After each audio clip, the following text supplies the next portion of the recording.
بسم اللہ الرحمن الرحیم۔ اللہ تعالیٰ نے انسان کو اس کائنات کی سب سے اشرف مخلوق بنایا ہے، اسی لیے اس کی زندگی اور اس کے جان کے تحفظ کی خصوصی اہمیت ہے۔ قرآن نے کہا کہ ایک انسان کا قتل پوری انسانیت کے قتل کے درجے میں ہے، اور ایک انسان کی جان کو بچانا پوری انسانیت کو بچانے کے درجے میں ہے، کیونکہ جب کوئی انسان اپنے ہی جیسے دوسرے انسان کو قتل کرتا ہے تو انسانی زندگی کی حرمت اس کے دل سے نکل جاتی ہے، اور جب یہ حرمت، یہ احترام دل سے نکل جائے تو اگر اسے موقع ملے تو وہ پوری انسانیت کا بھی قتل کر سکتا ہے۔ قتل کسی بھی انسان کا ہو، اس کا کوئی بھی مذہب ہو، کسی رنگ کا ہو، کسی نسل سے تعلق رکھتا ہو، کسی علاقے کا رہنے والا ہو، بحیثیت انسان نہایت ہی قابل مذمت اور بہت ہی لائق افسوس ہے۔ اس پس منظر میں اس وقت نیوزی لینڈ کی مسجد میں جو واقعہ پیش آیا، یہ بہت ہی تکلیف دہ اور صدمہ انگیز واقعہ ہے۔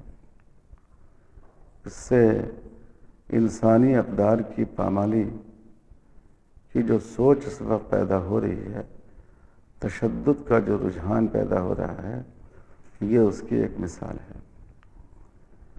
اس سے یہ بات بھی واضح ہوتی ہے کہ دہشت گردی کو کسی مذہب سے جوڑا نہیں جاتا، نہیں جوڑا جا سکتا۔ دہشت گردی ایک جرم ہے، دہشت گردی ایک غیر انسانی حرکت ہے۔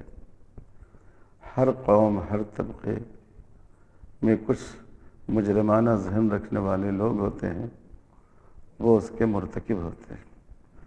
مغرب کو اور یورپ کو یہ بات سمجھنی چاہیے کہ انہوں نے اسلام اور مسلمانوں کو جو دہشت گردی سے جوڑ دیا ہے، یہ خلاف واقعہ اور نامنصفانہ بات ہے۔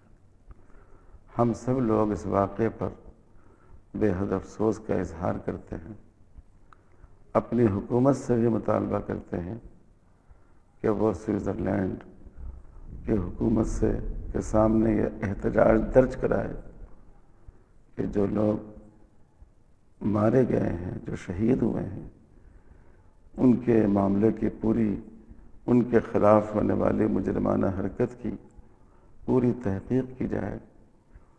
اور اس طرح کا فعل تنہا ایک شخص نہیں کرتا، بلکہ اس کے پیچھے ایک سازشی گروہ، ایک منصوبہ بندی، ایک سوچ کار فرما ہوتی ہے۔ ان سب کو منظر عام پر لایا جائے اور کیفر کردار تک پہنچایا جائے۔ ہم نیوزی لینڈ حکومت کے وزیر اعظم کو سراہتے ہیں کہ انہوں نے اس قتل کی سخت لفظوں میں مذمت کی ہے، اور ہم اس بات کی امید رکھتے ہیں کہ شدت پسندی، دہشت گردی اور انسانیت کی ناقدری کے واقعات جہاں بھی ہوں گے، اور جن لوگوں میں بھی اس کے جراثیم پائے جائیں گے، مساوی طور پر، یکساں طور پر مغربی اقوام ان سب کے خلاف کارروائی کریں گے۔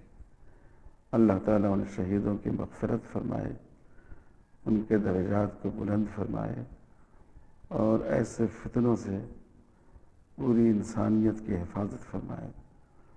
وصلی اللہ علی خیر خلقہ محمد وعلی آلہ وصحبہ اجمعین، والحمد للہ۔